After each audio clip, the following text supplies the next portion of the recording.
Yeah, so one of the best things I ever saw online was somebody said, be aggressively polyamorous. And they said, when you're in a new relationship, don't hold back on your polyamory for the kind of saving the sensibilities of your new partner, especially if the new partner is not as experienced as you. And I found that really, really helpful because I was like, that's exactly what I do, because I'm a very, kind, considerate person. I don't want to hurt my partners, and I'm also very empathetic. So, if you're having a bit of a hesitation, I can usually sense it. I'm like, oh, something's up. I may not always know what's up, but I usually know something is up. And then I will fill in all the gaps in my head, and I'm like, oh, it's probably because I'm doing something. And often that's even true, right? Especially if, like I have partners who are new to polyamory and I'm suddenly introducing them to other partners who I'm like making out in front of, or sometimes even having sex in front of, depending on situations and so on. And that can be challenging, and I recognize that. And so of course that's something I had very early days held back from, but it's something I really always wanted. I was like, why can't we all just be who we are? Because I would be certainly comfortable with it, with people doing that, and have been. And so I found I had to consciously force myself to be aggressively polyamorous. But I found it's an amazing strategy because it really very clearly puts on the table who I am, right? You know what you're getting with me, right? I will be this, but kind of all the kind of like worst things about me are on the table from the beginning. So if you don't like it, walk away now. And if you do like it, it doesn't get any worse than this, right? It's like, it's not that it's bad, it's just more like, it's confronting, right? And so you see the confronting things about me straight away, right? And then you can decide for yourself where you want to be.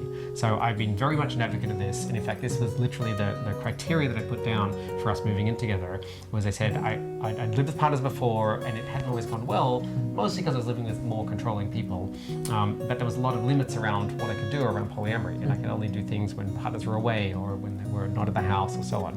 And I was like, I don't want any of this. And I said to you, if you come home and I'm just having sex with somebody random on the couch, you sort of nod hello and you go about your business, put away the groceries, go to your office, maybe have a conversation with us. Like to me, that's a very normal thing. It's not this weird exception that's kind of in the dark or something that like is hidden away. Sex to me is a very open, like, positive thing, and it's not just sexually as a proxy, it's also if I'm like, cuddling on the couch with a long-term partner, or we're making out or something, and you come in, I'm just like, right, I want you to be at least expressing comfort with that, even if you're not personally inside comfortable, but I want this to be a situation that's normalized. Yes, a situation in which I'm civil. Yes. I think. That's right. This is not a limitation on emotions. It is not a limitation on what I feel. It is not a limitation on what I expressed to you later that I felt. It is a limitation on behavioral stuff.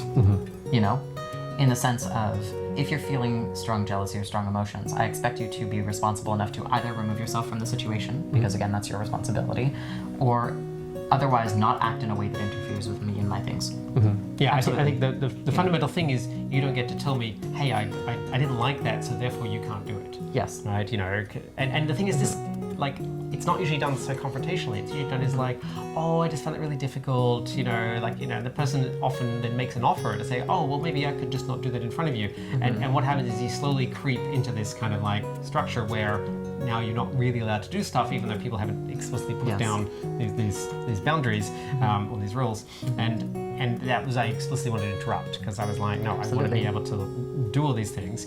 And also within that, though, there is negotiation. There are some people for whom this is not okay for you, and that is a situation in which you can remove yourself. And so I feel like it's a courtesy for me to tell you if that's going to be happening.